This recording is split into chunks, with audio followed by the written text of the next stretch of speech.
welcome you all to the Department of Surgery at the University Hospital of North Midlands. This induction video for surgery is designed to give you a relatively informal background into our department. It's aimed both at foundation trainees and core surgical trainees, so please forgive any crossover.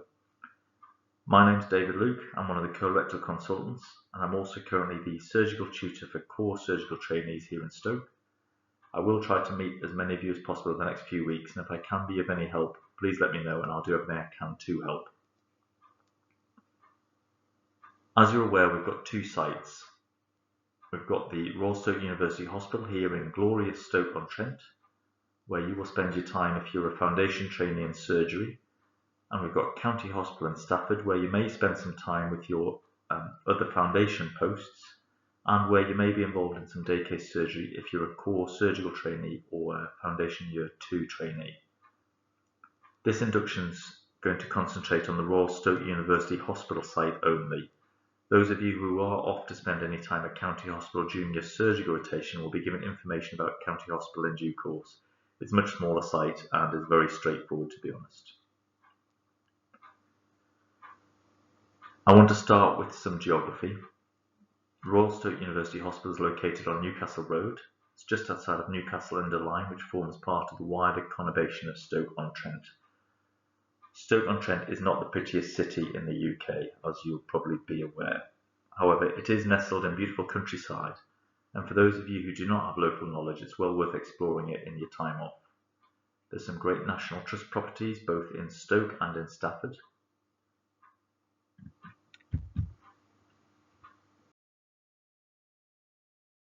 Trentham Gardens sits 2 to 3 miles away from the hospital, which is a great place to go. There's Italian Gardens, there's a huge lake, there's various activities outside, there are shops and restaurants, and it's a lovely place to spend the day if you're free, or even just to get away from the hospital for a few hours.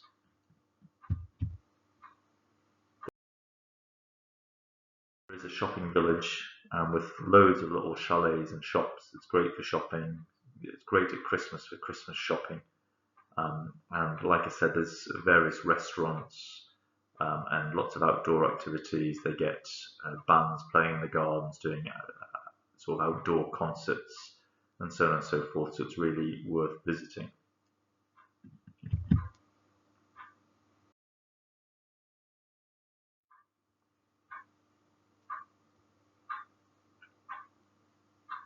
Another secret of Staffordshire is Cannock Chase area of outstanding natural beauty. This sits about 2 to 3 miles outside of Stafford. It's not far at all from County Hospital. There's loads of walking, mountain biking. It's going to be used to host the Commonwealth Games mountain biking competition next year. It's a lovely part of the county and well worth visiting again if you're looking for somewhere to go away from Stoke. In addition, the Peak District's not far away at all. I know lots of people get out on the peaks walking and hiking if you're into that sort of thing. So there's some wonderful areas around Stoke. Although, as I've said, the town itself is not the prettiest. It's full of great, lovely people though.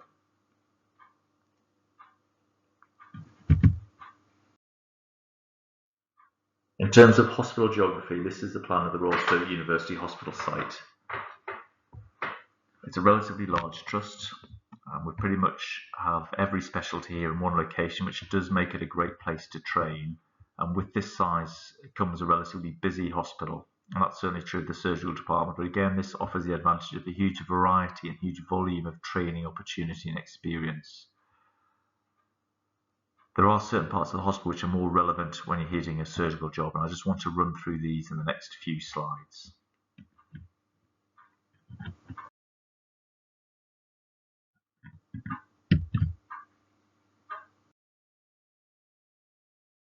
So the Lyme building is where most of the surgical wards and assets are. And the Lyme building is an older building. It's a 2-storey building, contains surgical wards along with the surgical special care unit, which is a high dependency facility. We've got some surgical operating theatres located in the Lyme building, and I'll run through these shortly. There's also a Subway and a Costa Coffee which can be found at the main entrance. There are two ways into this building. There is the main entrance, which I've just mentioned, by Subway and Costa Coffee. And that leads you onto what is effectively the ground floor of the Lion building. The second entrance is at the far end of the lower floor. If you walk past Ward 108 and 109, you'll get to the other entrance or exit. This leads out to the medical school and gives access to the education centre. There's car parking at the back there, and car parking at the CEC. The car park just at the back is a priority car park, which you can pay sort of a bit more for if you want to be very close. You'll find the Porsches of the orthopods and the Volkswagen Polos of the general surgeons out there.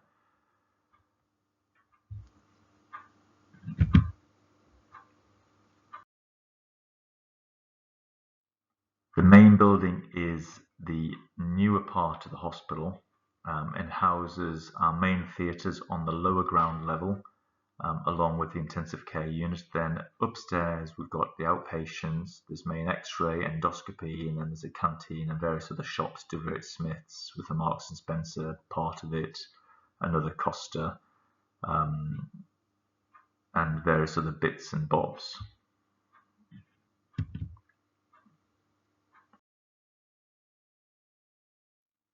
A block is a red brick building. It's found fairly central in the site.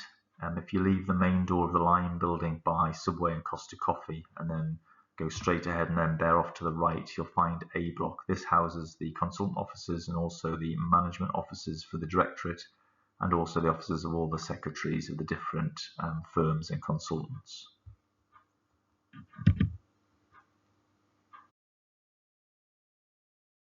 Springfield House is Trust headquarters. That's found up at the top of the site, close to the multi-storey car park. You've got human resources and medical staffing up there. There's also the senior management offices and the chief executive's office if you want to chat.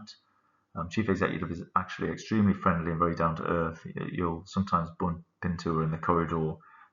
She sort of walks around and she's very pro-trainee and extremely friendly and always happy to listen.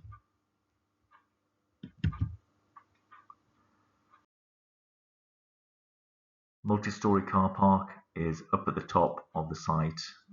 Important because the parking office is there where the parking attendants do their admin. That's where you can pick up parking permits when you order them.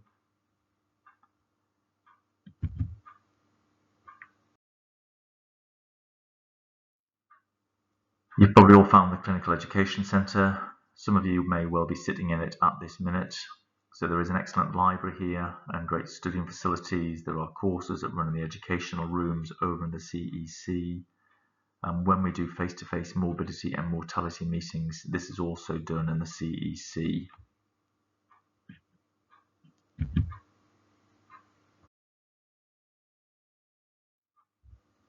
Switchboard is found right in the middle of the site. You will probably start recognising some of the voices picking up the phones when your phones switch.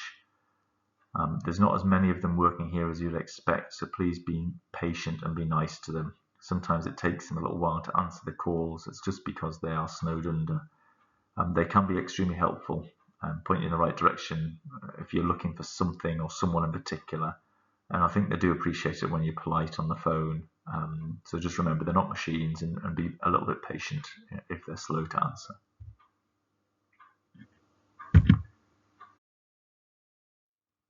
So this is the top floor of the Lion building.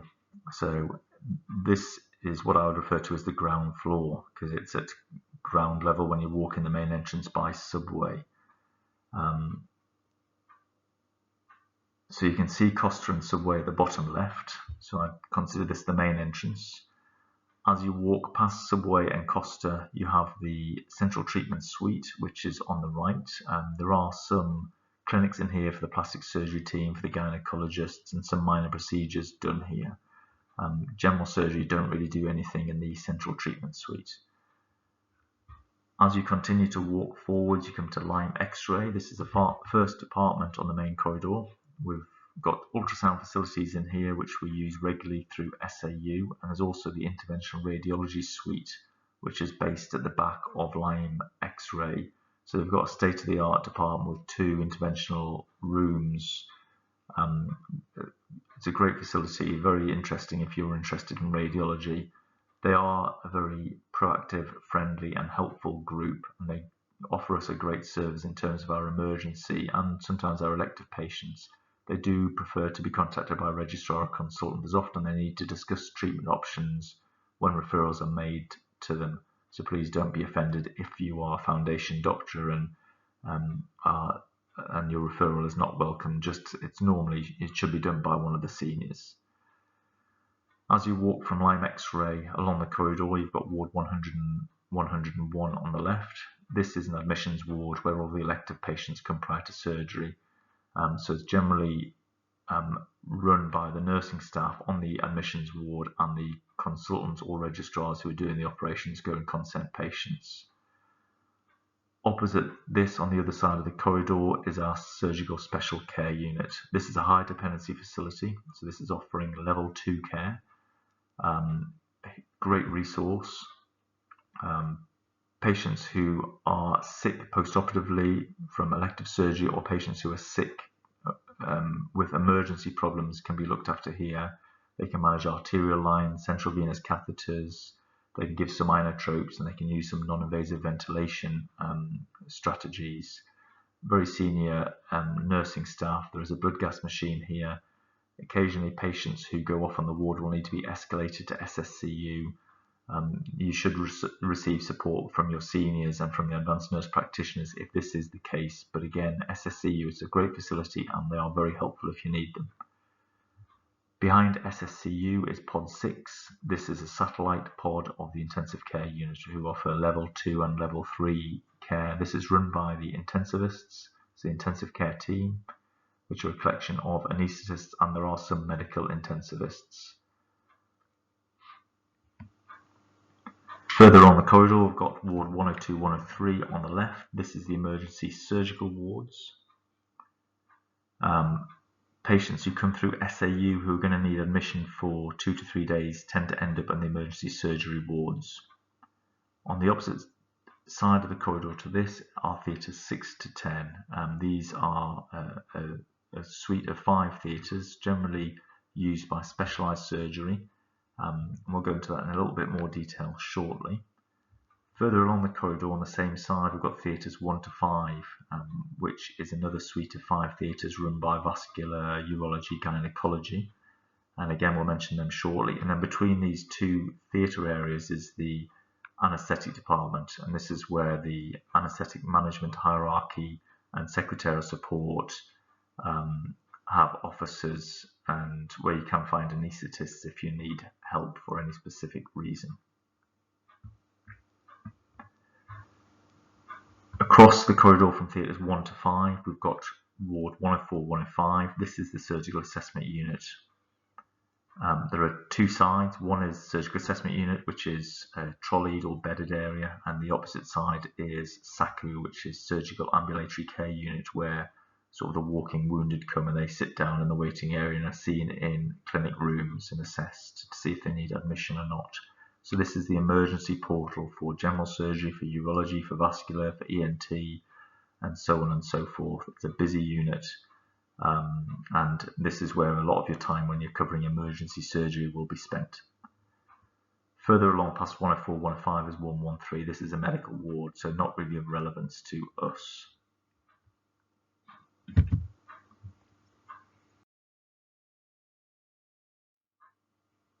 So this is a plan of the lower floor of the Lyme building. So if you go down the stairs by ward 104, 105, you end up close to 112, and across from that theatres 11 and 12. So 112 again is a medical ward, so not really of relevance to us. Theatres 11 and 12 are generally run by the orthopaedic team, so less relevant for general surgery. Coming back the way, we have wards 108 and 109. So these are the main elective and emergency wards for general surgery, for upper GI and colorectal surgery. 108 on one side is run by a senior and a junior sister, which is Lynn and Joe. And then 109 is run by, again, a senior and junior sister, Penny and Stacey. The sisters on these two wards, along with the rest of the nursing staff, are generally very experienced, probably the most experienced in the surgical department. They're very effective, they are full of great advice, they're very supportive, and they can help a lot. If they do offer you advice, normally it's worth taking it. They know exactly what they're doing. They know how to look after post-operative surgical patients of all types, from the smallest operation to the biggest esophagastrectomy. So if they're suggesting things to you, generally it's because they're trying to help, and it is worth listening to them. Opposite 108, 109, we've got 111. It's mainly specialised surgery, so max fax, ENT, plastics. We do get some surgical outliers there. The nursing staff, again, are all very experienced and helpful. Further along the corridor is 106, 107, which focuses mainly on urology and gynecology. Again, we sometimes get surgical outliers here. And then opposite that, Ward 110, which is generally a vascular ward, but again with surgical outliers. If you go a little bit further along that corridor, then turn left, you go past Ward 117. I just mentioned this because it's of interest. This is the infectious disease ward. So it's an interesting place. We don't go there very much. Occasionally we get referrals from infectious disease. But also if you continue past 117 onwards, that's a tunnel which takes you underground to the oncology and maternity buildings, which is just useful to know if you have to go over there for any reason.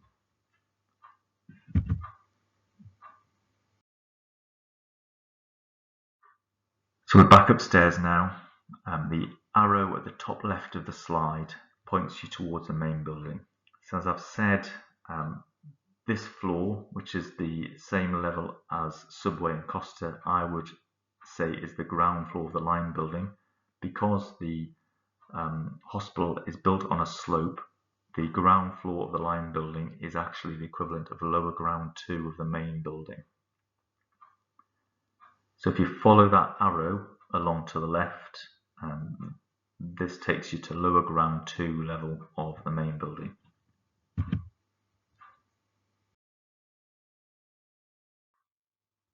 So that arrow would lead to that corridor, which is at the right of this slide, and as you walk along that takes you to hub theatres and the intensive care unit. So you've got hub theatres, which is on the left, ITU on the right. This is pods 1 to 5 of ITU. As mentioned, the satellite pod 6, which is in the line building.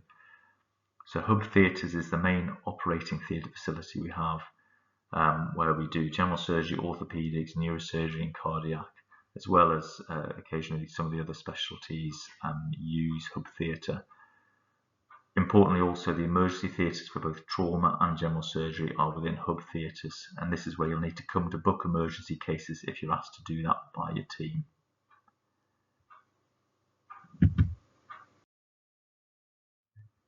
So that takes us nicely into the organisation of the operating theatres at the Royal Stoke University Hospital. Now, as surgeons, obviously the operating theatres form the sort of the central spoke of what we do.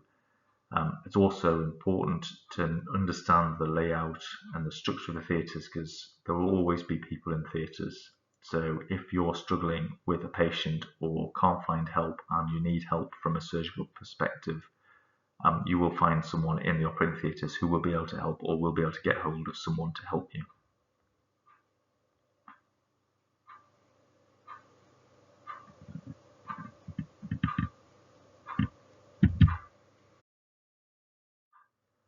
So, as I mentioned earlier, we've got 12 operating theatres in the line building. Theatres 11 and 12, which are on the lower level of the line building at the end, are generally orthopaedic theatres, so I won't mention them just because they don't really get used by general surgery. On the ground floor of the line building, we've got theatres 1 to 5 and we've got theatres 6 to 10. These are effectively mirror images of each other, with the anaesthetic department plonked in the middle of them.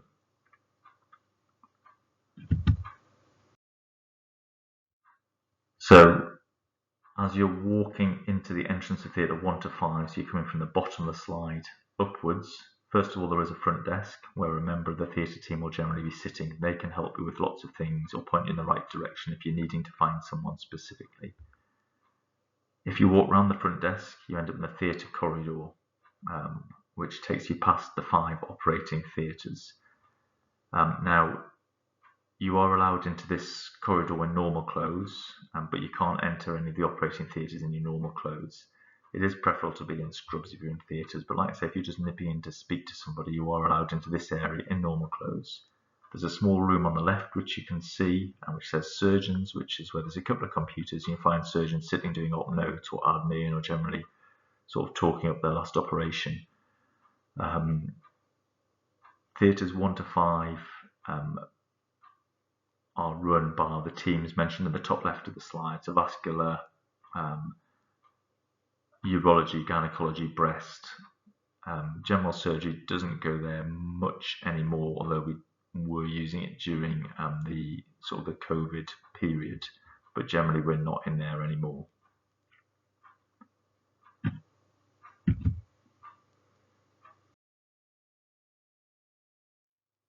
Theatre 6 to 10, as I've said, is like a mirror image with the same structure. This is generally specialised surgery, so ENT, maxillofacial, plastics, ophthalmology. There are coffee rooms at the bottom of each of these theatres, which are relatively small. I'd avoid unless you're using the theatres because there's not much room, so people might get a bit miffed if you're wandering there for a brew at random o'clock.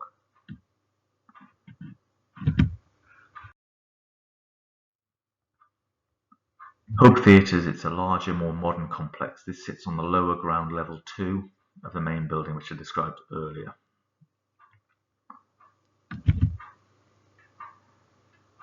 So to orientate you to the slide, if we're coming from the Lime building, we're approaching from the bottom left of this slide and coming onto main corridor. So when you get onto the main corridor, there are 3 possible entrances into the Hub Theatre complex. So the first door you come to is the one where you can see change rooms. So this is the main entrance into theatres and the main way through which most people come. So when you come through here, there is a change room on the left. There's some lockers with lots of surgical blues and scrubs. You can get changed here and then you can make your way and go wherever you want to in main theatres.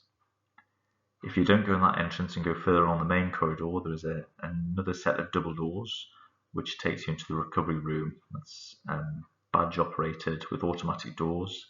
You don't need to be in blues to go into recovery. Very rarely you might get called to prescribe something in recovery if they're struggling to get hold of somebody else. Further along from the recovery room, again off the main corridor, there's another set of double doors which takes you into the holding bay. So the holding bay is where patients are brought prior to going into the operating theatre. They're kept here and signed in and checked in and what have you. Again, this is an area where you don't need to be in theatre blues, so you can walk into the holding bay, but you can't go beyond the red line, which is the bottom end of the holding bay where the little room with the X is marked. The holding bay is a useful place to go if you need to book emergency cases, because Theatre 25, which is our emergency theatre, is right at the bottom of the holding bay. So even if you're not in theatre blues, you can go into the holding bay. Normally there's someone can pop their head into Theatre 25 for you and ask if someone can come out to speak to you.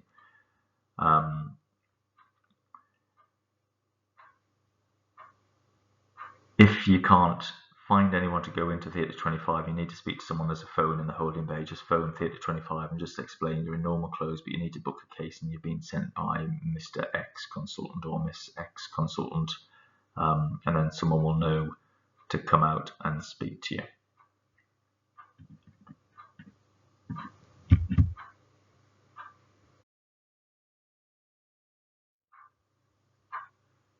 So just to give you a slight orientation around the Hub Theatres, it's quite a large area.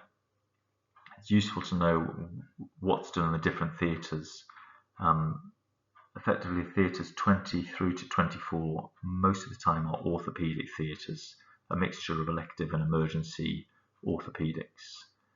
Theatre 25 I've mentioned is the emergency theatre where non-orthopaedic and non-neurosurgical and generally non-cardiac emergencies are done.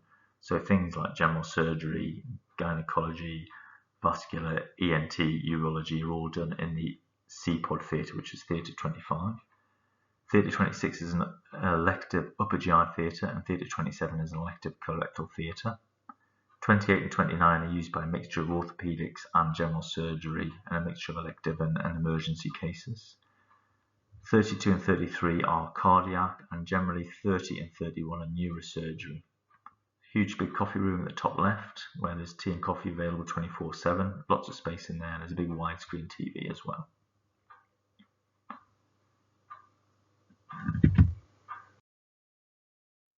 So in terms of surgical specialties, so the following surgical specialties are considered part of the general surgical department. And the reason I mention all of these is because these are managed by the same management hierarchy. So we have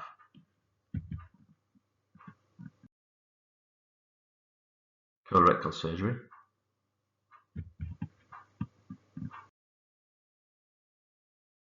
upper GI surgery,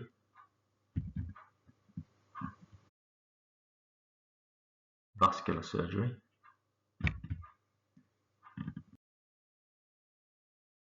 urology, and breast surgery. So these are all looked after by the same management team. The other surgical specialties, specialised trauma orthopedics, looked after by different management hierarchies, which is why I'm not mentioning them.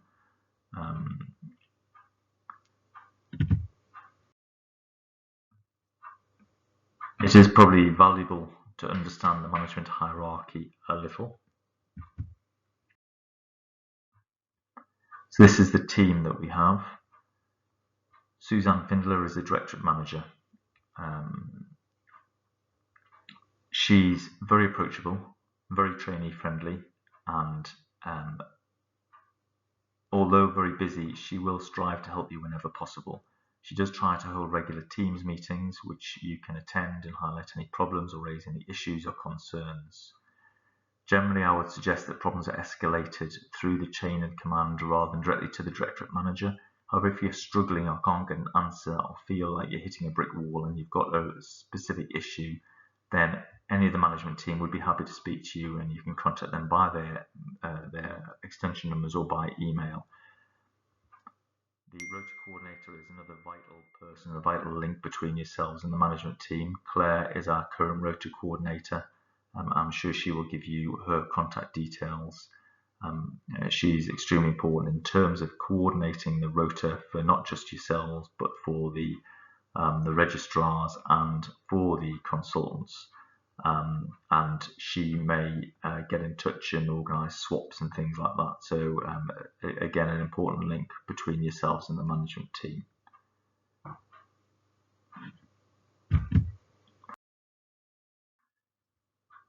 The surgical department does have quite a lot of consultants. We're all generally friendly and approachable. We're all on different WhatsApp teams, so you'll all have access to our mobile numbers, and if you need to get in touch with any of us, we're happy to be contacted if need be.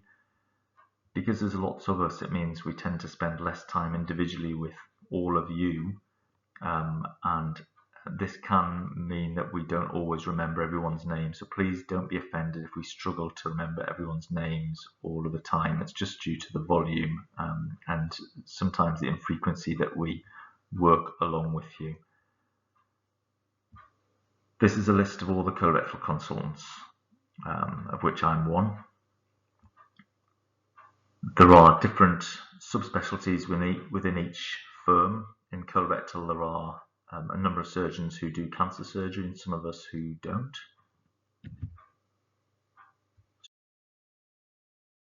These are my colleagues who will do cancer surgery. There are 2 consultants in colorectal who do pelvic floor surgery as well as cancer surgery.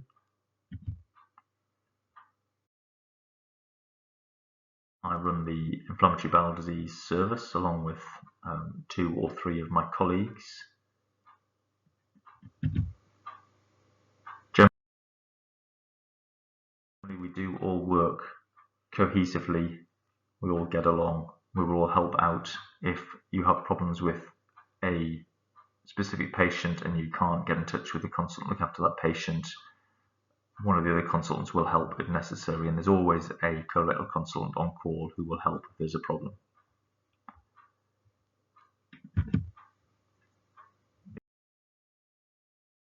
all the upper GI consultants, which again are subdivided into subspecialties. There are 4 hepatobiliary surgeons.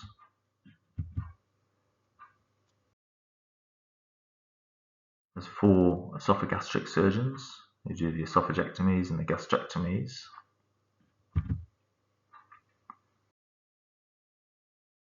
There are 5 bariatric surgeons, or I should say surgeons who perform bariatric surgery. Otherwise I might get misinterpreted.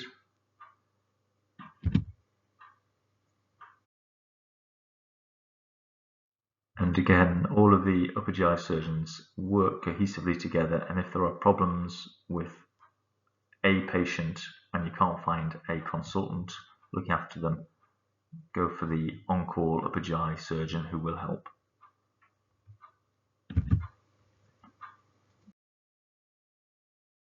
This is a vascular team. These are a very high-performing part of the surgery department. They work along with the interventional radiologists doing relatively cutting-edge stuff. Now I'm slightly out of date, so I am missing a couple of names on the vascular surgeons, which I apologise for.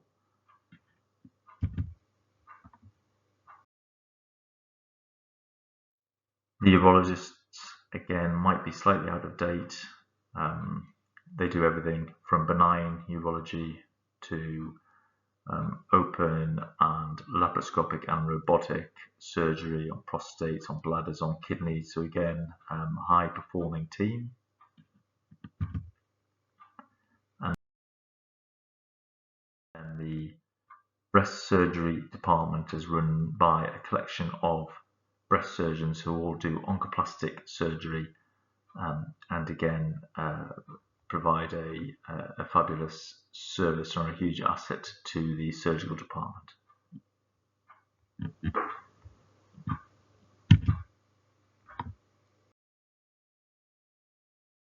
This is a selection of photographs of some of my colleagues. I've not got everybody here. It was just a few random ones. Some of them flash up. I won't go through all of the names just now because I can't mention everybody. I did notice when I was looking that female surgeons are underrepresented in my picture. Miss Jaffaboy is at the bottom there. Now there are female surgeons in every department. It's probably the case that they're a bit more tech savvy and better at keeping their personal data more secure and less accessible through Google searches than their male counterparts. But we have female representation throughout all the teams. So hopefully you will get to know some of these characters over the next few weeks, and they are all generally pleasant, approachable and helpful and supportive, hopefully.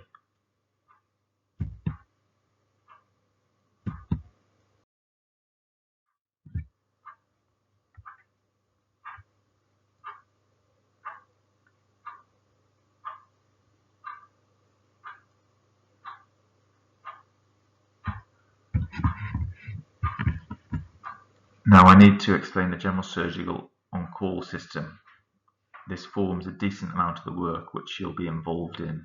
Now, due to the size of the trust and the size of the department, the general surgical on-call is very busy and therefore somewhat complicated in its structure. I will do my best to explain it, and hopefully it should become clearer once you're in the thick of it.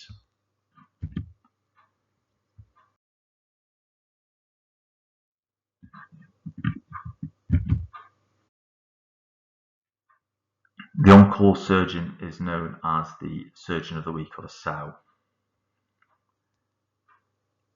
Each week there's both an upper GI and a colorectal SOW, and in fact the on-call surgeon is supported by a second SOW known as the beta SOW.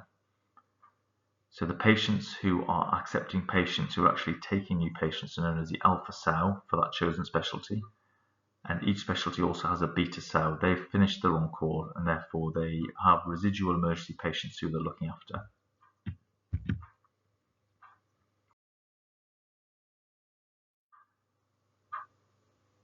So upper GI and colorectal surgery will each have an alpha sow and a beta sow. So like I say, the alpha sow actively taking patients, and the beta sow has finished the take and is mopping up problems, completing the care of patients who they admitted when they were alpha sow.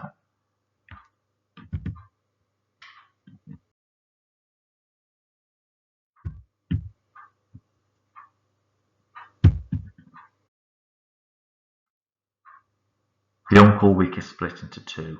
The first half comprising Monday, Tuesday and Wednesday. The second half comprising Thursday, Friday, Saturday and Sunday. So the upper GI sow and the colorectal sow on Monday, Tuesday and Wednesday then become the beta sow Thursday, Friday, Saturday and Sunday. A new alpha sow will then start on the Thursday, and there'll be alpha sow from Thursday to Sunday, and then they in turn will become the beta sow on the Monday, Tuesday, Wednesday the next week. Hopefully the next couple of slides sort of explain this a little bit better pictorially.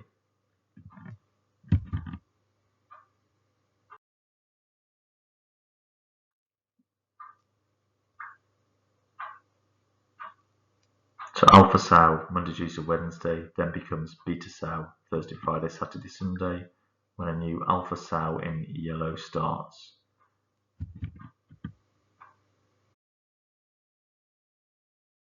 Then the following week, the alpha sow for the Thursday, Friday, Saturday, Sunday in yellow becomes the beta sow for the Monday, Tuesday, Wednesday, and this then goes on and on and on.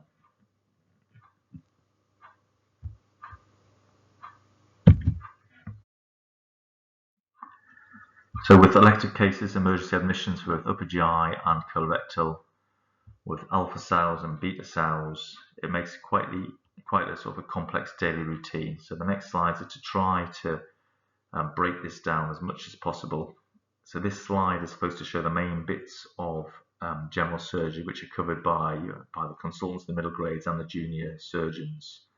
So we've got the surgical assessment unit on the right, which is the emergency portal through which all emergency surgical patients come, whether they're from GPs or from the accident and emergency unit.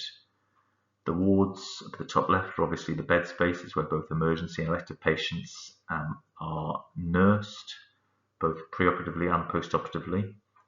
And then we've got the C-pod, which is the emergency theatre where the emergency patients are managed surgically. I've not put the elective theatres in here because they tend to be managed separately, not part of the emergency take, and therefore they tend to run themselves with the consultants and the registrars and the admissions unit.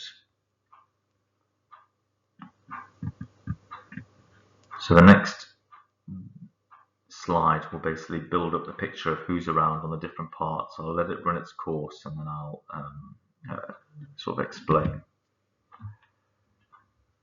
So in SAU we have a registrar who covers the front of house, so they are responsible for admitting patients to SAU and also responsible for ward referrals.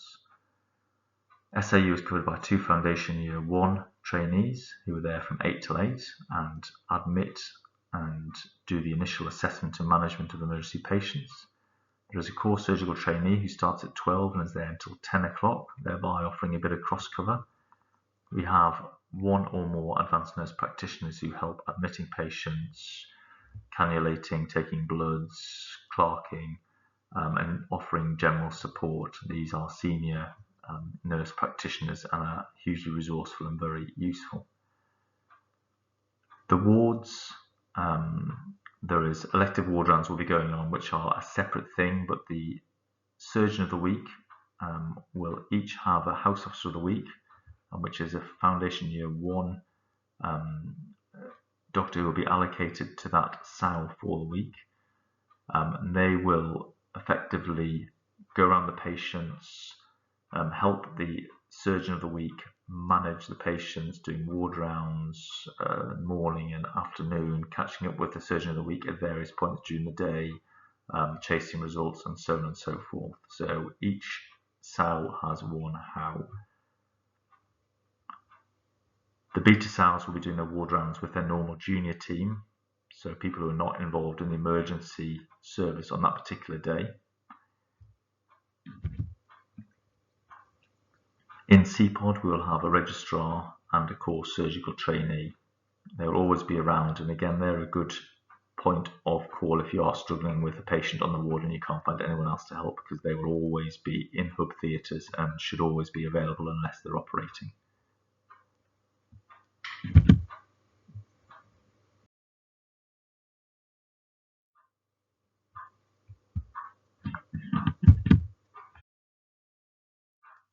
And I want to briefly talk about booking emergency cases, which occasionally foundation doctors will be asked to do on behalf of a senior, and certainly core surgical trainees and registrars will be expected to do routinely.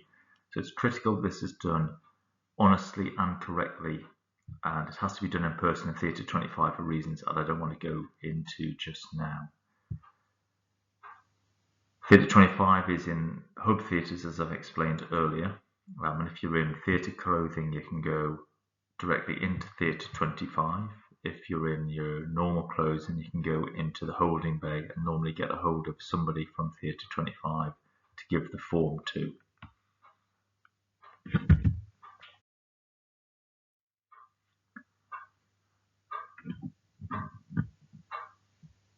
So that's hub theatres.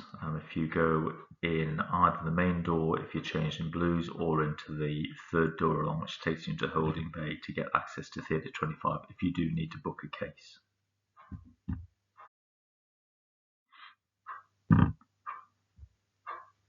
There is a little office at the bottom of the holding bay which is marked by an X. You can nip round the corner into this office, and there's a telephone there, or there's a telephone in the holding bay halfway up, and you can phone Theatre 25 and explain that you're there and you need to book a case on behalf of one of the consultants, and someone will generally come out to you.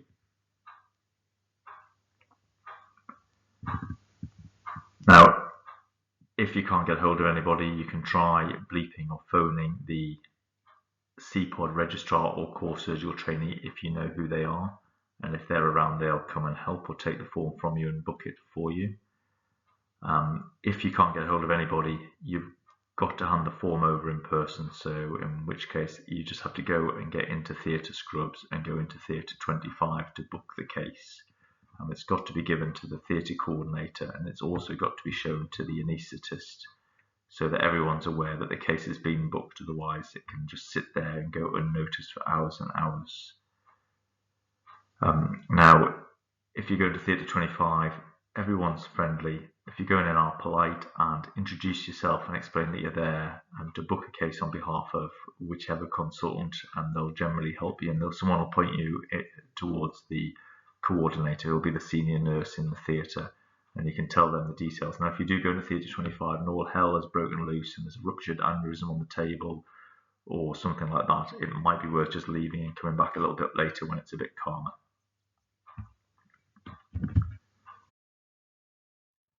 So this is an example of a booking form. These are available in the surgical assessment unit, or you can get them in main theatres in Holding Bay or in Theatre 25.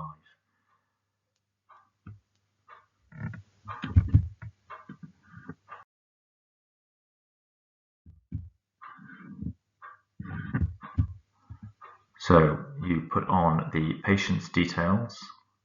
You need to put on their age and, importantly, which ward the patient's in, as well as their hospital number and the specialty, and then the operation which you're booking them for.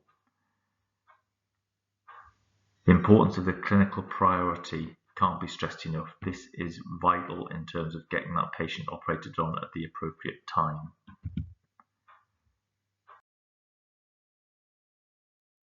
This is denoted as either E1, E2, E3, E4, E1 being the most urgent and E4 being the least urgent.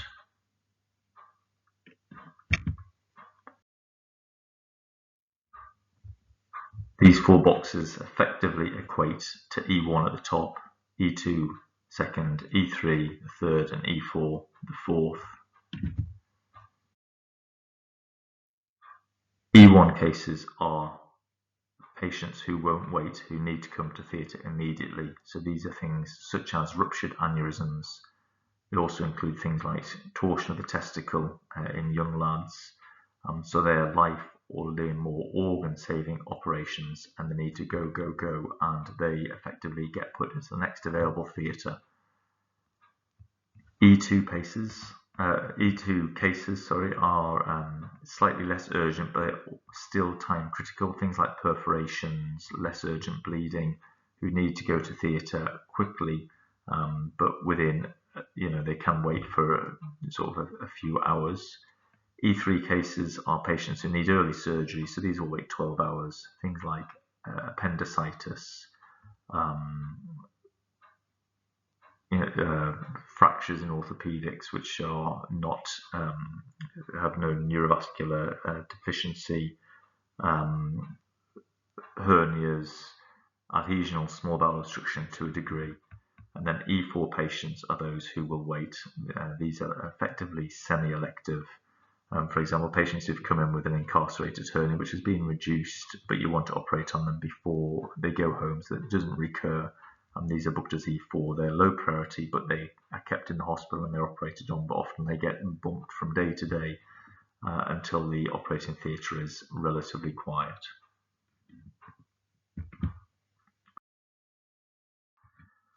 So that clinical priority classification is really important. It should be filled in honestly, which is a real bugbear amongst many of us. Occasionally we find patients booked at a higher priority than they are, and as a result of that they jump in front of patients who may actually be a higher priority. It's just important that when you book a case, you book it appropriately, not just because the surgeon wants it done quickly and they've told you to book it as an E2 or an E1. If it sounds like it's inappropriate, then just sort of either get the surgeon who wants it done at that priority to book it themselves, or just make sure that theatre staff are aware that you're booking it at that priority because you've been told to, and they'll understand.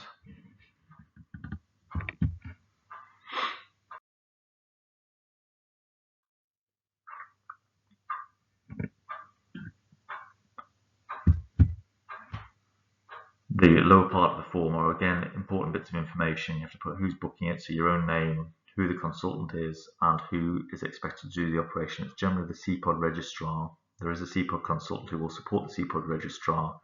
If a specific consultant wants to do the case for any particular reason, put their name there and just let the theatre staff know that they want to be contacted to do the case when it's coming to theatre. Date and time is really important, as well as documenting that you've given it to the CPOD coordinator and the anaesthetist. If you've got two cases which are equal priority, we'll go by date and time, so this is important to document accurately.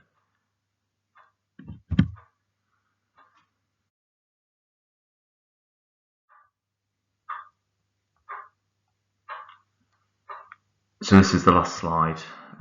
Before I finish, I just want to mention all members of the team, whether you're FY1, FY2, core surgical training or registrar, are assigned to a specific part of the surgical department, whether it's the upper GI firm, the colorectal firm, the vascular, and so on and so forth.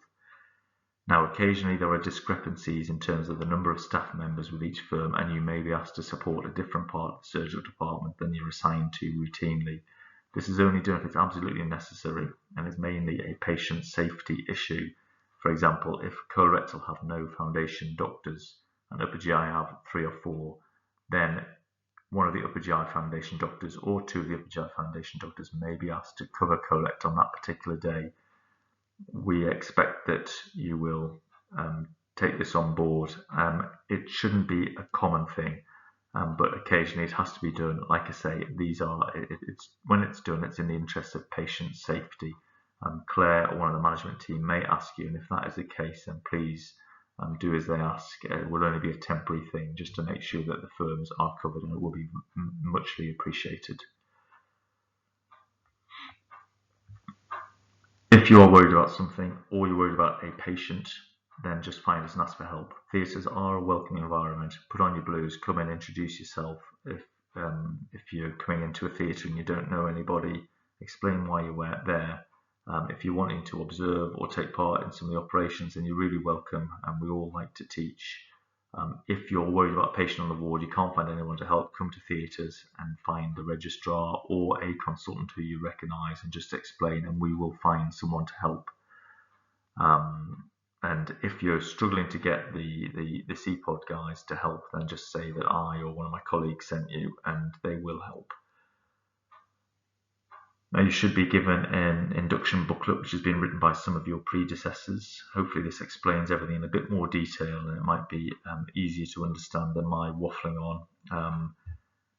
And also you'll have that for reference at a later stage. If you do have any questions for me or for Claire or for any of the management team, then please don't hesitate. Just drop an email, send us a WhatsApp message, arrange to come and meet to have a chat. I will, like I say, try and meet as many of you as I can over the next few weeks. And some of you, I'll be your supervisor, and we'll need to do some paperwork about that, and we can do that over the next few weeks as time allows. So that's all I've got to say. So I hope the rest of the induction's fine, and I hope the first couple of weeks on the firm are useful and you find us welcoming. Okay, thank you.